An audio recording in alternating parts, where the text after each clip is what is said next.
Okay, so here we have a shape which is a rectangle and a semicircle. I'm just going to put this dotted line in so that you can see where the semicircle starts.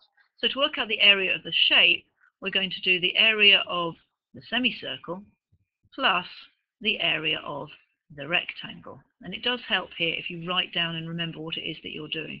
So the area of the rectangle. Examiners like to see clear working as well. So a semicircle, we know that the area of a circle is pi r squared, which means the area of a semicircle is just going to be half of that. So first of all, I'm just going to write the formula for the area of the semicircle. And then the area of the rectangle is just going to be, let's just write it as length times width for now.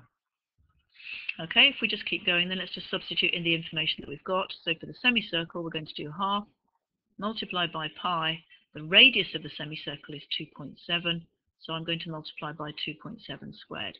And now I'm going to add the length times the width for the rectangle. Now the length of the rectangle is this 7.1.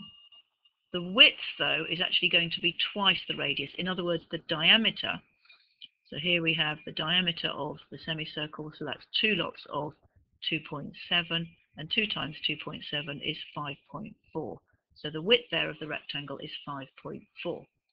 Okay, so if I put those numbers into my calculator, for the half times pi times 2.7 squared, my calculator gives me 11.4511. I'm not going to round that because I haven't finished yet.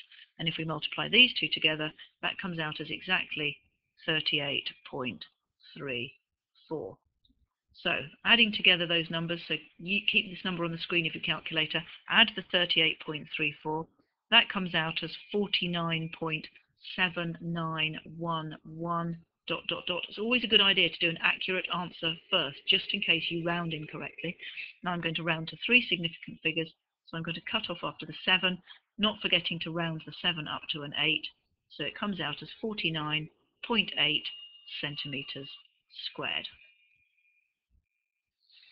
Okay, so I'm not sure why they drew this again, but here we have a formula, and we're going to rearrange it to make r the subject.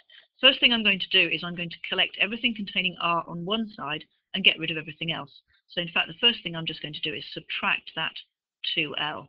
So my left-hand side becomes p minus 2l, and the right-hand side is now just pi r plus 2r. Now to get r alone on the right-hand side, I'm going to have to write it just once. So I can see that r is now a common factor, and if I take out r, I'm left with pi plus 2 in a bracket, and on the left-hand side we still have our p minus 2l. And now I'm going to divide both sides by this bracket. So the left-hand side becomes p minus 2l divided by pi plus 2, and the right-hand side is just r. And to finish it off, really, I ought to write my p minus 2l on the right, on the right-hand side. There we go.